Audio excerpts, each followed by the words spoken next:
بله بینرانی دیوارش عراق دم که در گواردن که شوا باندوری لسر عراق که مجاره هوش که سالیه کومه که بابت و پرسندن جرخانه ویولاتی نبنه جهیا روشا امنی و حتی لکترازانا خیزان و جواکی و آسایش جواکی بگشتی لعراق هر کدی چه با که مترسیدار رجارون جوانان زیده ترد بنده ها پیتری 44 میلیون کس لعراق دجین حولات که عراقی نه ایدیم بزن میگلو بتایبتی جل بغداد براش بوی اوایه چه بیت کردن که سنورک بوی پرسیویت دانن مترسیا هوسا زیده بنا با اوایه که مترسیدار یا رجارون جوانان لعراق برئیس عبدالظاهر الهنداوی بردف که وزارت پلاندانین عراقی لبغداد گلمه برئیس الهنداوی دمات باش به ایدی که امج بغداد است بکن البته بغداد پایتخت عراقی و بو همو عراقی یعنی بوی اوایه زور بنا رجارون جوانان گلو هون شوا لیک دیدن یعنی عراق با اوایه که کم بسیار خوشاره که بکن جبر کودن که من گشتی یعنی کم لبغداد است بکن یعنی با اوایه که مترسیدار رجارون جوانان عراق زیده دبه چه جه تهران کن خوانی تهران کن حتی خوانی تجاوز جی تهران کن این به پرسی چه شو پینی گلو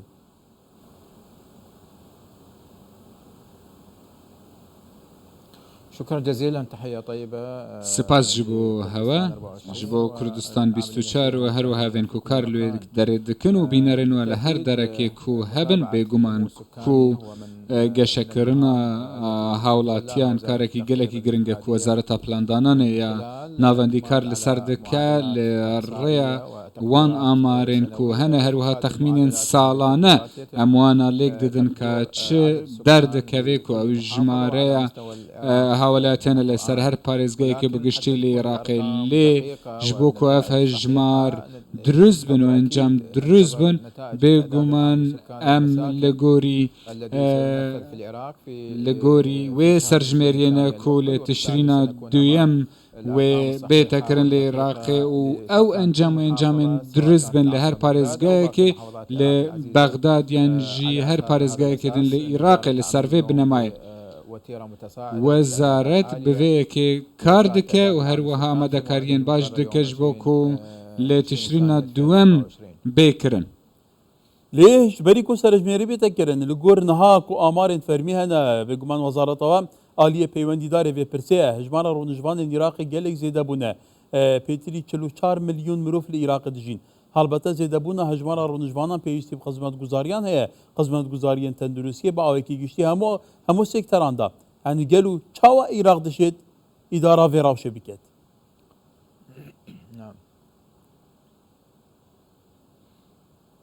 نعم بالتأكيد العراق يشهد زيادة مضطردة في بێگومان لە عێراقی ژمارە هەوڵاتیان ساڵانە زێدە دەبێ بە ملیۆنیان ژی ملیۆنە و نیف و ساڵانە زێدە دەبێ ئەوە ژی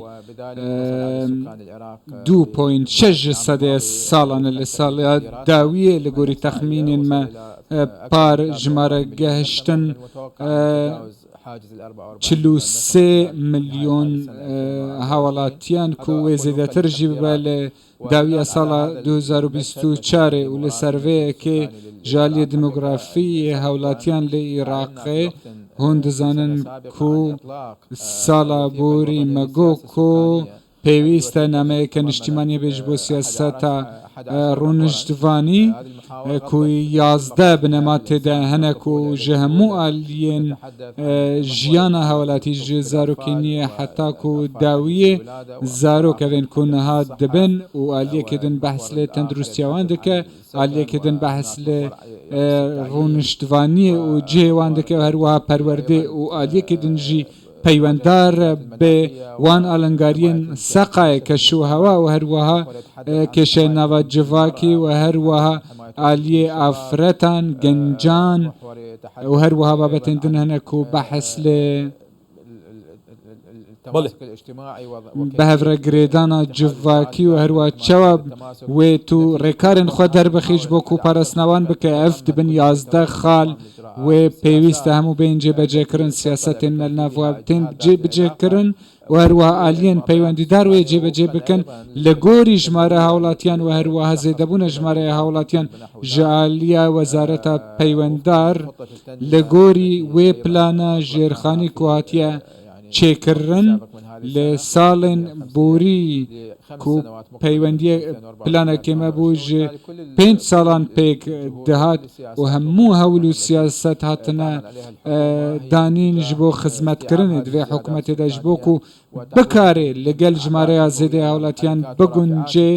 ji بۆ ku ji her aliyê و پێویستی و ڕوبڕووی برسل هنداوی لأول واقعیت دیتن هناکی بروواجی ابونه منا بغداد 6 میلیون کسان کشکرین ها 12 میلیون کسی دادجین بارا پتری لتاخن زیده گاویا دجین لگلک دورن دنیا عراق تو زانی جی که پتری 3 میلیون زاروک لخواندن هاتنا به پارکرین بس دما هجاری و دستکورگی مالباتینوان و جبلی یعنی خدمت گزارین پیوین دست پیکی لگلک دورن عراق ناگهیتین هذا بخطا چند پرزگری که گلکو نشان آمده سیاست که رون عراق لسالن داویه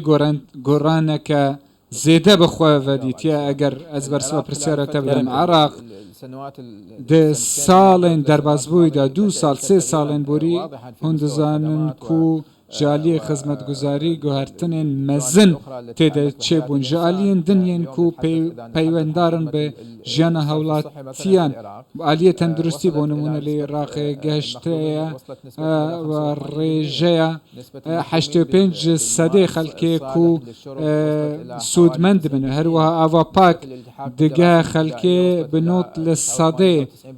و هر وها زاروک بریا 89 جسده دچن خواندنی افهمو ریجنه کو خدمتگزاری گهشتنه هولاتیان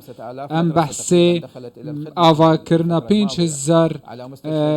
دبستانان دکن کو کتنه خدمت و هر وها گلک نخوشخانه جی هنه اوجي كتنا خدمت كرني في العمل في هذه المستشفيات وبعضها دخل الخدمه وهند جوانا كتنا خدمت كرني وهندك جوانا جيمانا كوكار تيدا تين كرنس افصل صاله بيوي تمام بن غارتنا كزيده تشيبويا لقلويه كي تراكمك وهر وها لسرهف كتنا ك بروجيا يا زيده هبويا لعراق عراق كت روشك اولهي یا سیاسی یا آبوری یا نچاوری کری لورا دما تعرف همون روش هبن و آلنگاریه تبکفن سر وینه مزنیه عراقی ده کششی جبوتا چیبن حتی لسر آلیه بطاقه تموینی و هر وها پشتوانی هجاران کو 7 میلیون عراقی هنم دکارن بیجن هجارن و هر وها چافدریه جواکی وردگرن افهمی خدمت گزاری نکوم کار برست ام دخوازین کار جوانا بکن میریه کردی یکم برسبا پرسام ده البته تو زانی جی که سنوری ماده 140 هي ماده 140 ماده که دستوریه یه تفعیله لسر عدوی که خونات که بجی کرن کرد لسر جمهوریاب تایبتی لکرکوک نرازی نده بیجن راوشا کرکوک نات که آسایی کرن خلق در و کرکوک بو کرکوک تده آنین کو خلق کرکوک نینه سرنجا تصر بی راوشا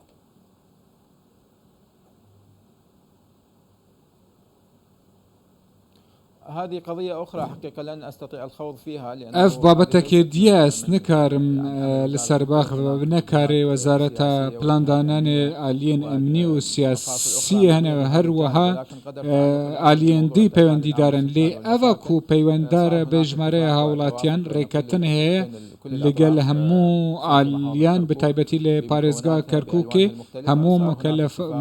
مكونات هروها رنگن وي جيواسكو مگوتن كو همو بهفر دبن بهف بشي و تيمكي هف بش جي همو آليان و پارزگاه تي پيك آنين و هروها ريكتن لسروه كي هاتيه کرن كو سرجمري جوه تي کرن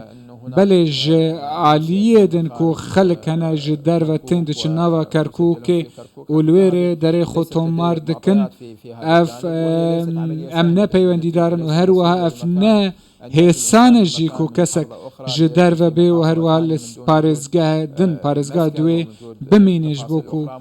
خانیایی پیوسته و هر وها موافقه اولهی دوی و پیوسته ریکارن خو بگره دما ج پارزگاه که دچ پارزگاه دوم دما آلین پیوندی دار بطاقة آهن خوارنه و هروها نیشتجیبونه و بابتن دن ندن نکار لوی پارێزگەهێ بمینە لەو ڕاڤەنە هێسانە تێبینی ئەمە لە سەروەیەکی ئەڤە. بله عبدالزهر الهنداوی بردف که وزارت پلاندانی عراق لبغداد گلمه بگلی سپاس.